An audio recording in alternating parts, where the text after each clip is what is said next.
Man, being is essentially his own deed. 4. Architecture in general is frozen music. All life is founded upon something independent from itself. Nature shall be the visible spirit, and spirit, invisible nature.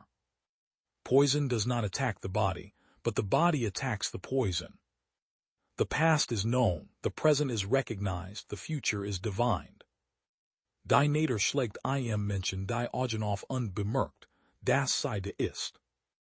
Dead matter has no external world. It is absolutely identical with its world. 1. All rules for study are summed up in this one. Learn only in order to create. To achieve great things we must be self-confined. Mastery is revealed in limitation. The human brain is the highest bloom of the whole organic metamorphosis of the earth. Without contradiction, there would be no life, no movement, no progress, a deadly slumber of all forces. This is not the time to reawaken old oppositions, but rather to seek what lies above and beyond all opposition. The soul of all hatred is love, and in the fiercest rage, what reveals itself is merely the stillness, assailed and stirred up at its innermost center. Learn only in order that you yourself may create. Only this divine ability to create makes a true human being. Without it, one is simply a cleverly constructed machine. 3. The failure to invest in civil justice is directly related to the increase in criminal disorder. The more people feel there is injustice, the more it becomes part of their psyche. The I think, I am, is, since Descartes, the basic mistake of all knowledge. Thinking is not my thinking, and being is not my being, for everything is only of God or of the totality. Nature is supposed to be the visible spirit, and spirit the invisible nature.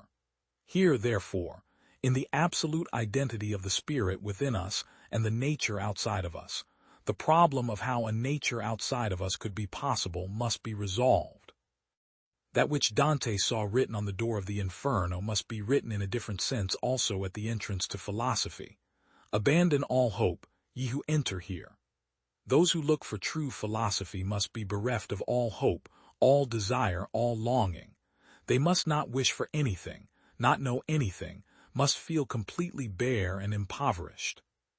Far from it being true that man and his activity makes the world comprehensible, he is himself the most incomprehensible of all, and drives me relentlessly to the view of the accursedness of all being, a view manifested in so many painful signs in ancient and modern times. It is precisely man who drives me to the final despairing question: why is there something? Why not nothing? Man has been placed on that summit where he contains within him the source of self-impulsion toward good and evil in equal measure. The nexus of the principles within him is not a bond of necessity, but of freedom. He stands at the dividing line. Whatever he chooses will be his act, but he cannot remain in indecision because God must necessarily reveal himself, and because nothing at all in creation can remain ambiguous. Nothing upsets the philosophical mind more than when he hears that from now on all philosophy is supposed to lie caught in the shackles of one system. Never has he felt greater than when he sees before him the infinitude of knowledge. The entire dignity of his science consists in the fact that it will never be completed. In that moment in which he would believe to have completed his system, he would become unbearable to himself. He would, in that moment, cease to be a creator, and would instead descend to being an instrument of his creation. There is no greatness without a continual solicitation to madness which, while it must be overcome, must never be completely lacking. One might profit by classifying men in this respect. The one kind are those in whom there is no madness at all, and are so-called men of intellect whose works and deeds are nothing but cold works and deeds of the intellect. But where there is no madness, there is, to be sure, also no real, active, living intellect. For wherein is intellect to prove itself, but in the conquest, mastery, and ordering of madness? Following the eternal act of self-revelation, the world as we now behold it is all rule, order, and form, but the unruly lies ever in the depths as though it might again break through, and order and form nowhere appear to have been original, but it seems as though what had initially been unruly had been brought to order. This is the incomprehensible basis of reality in things, the irreducible remainder which cannot be resolved into reason by the greatest exertion, but always remains in the depths. Out of this which is unreasonable, reason in the true sense is born.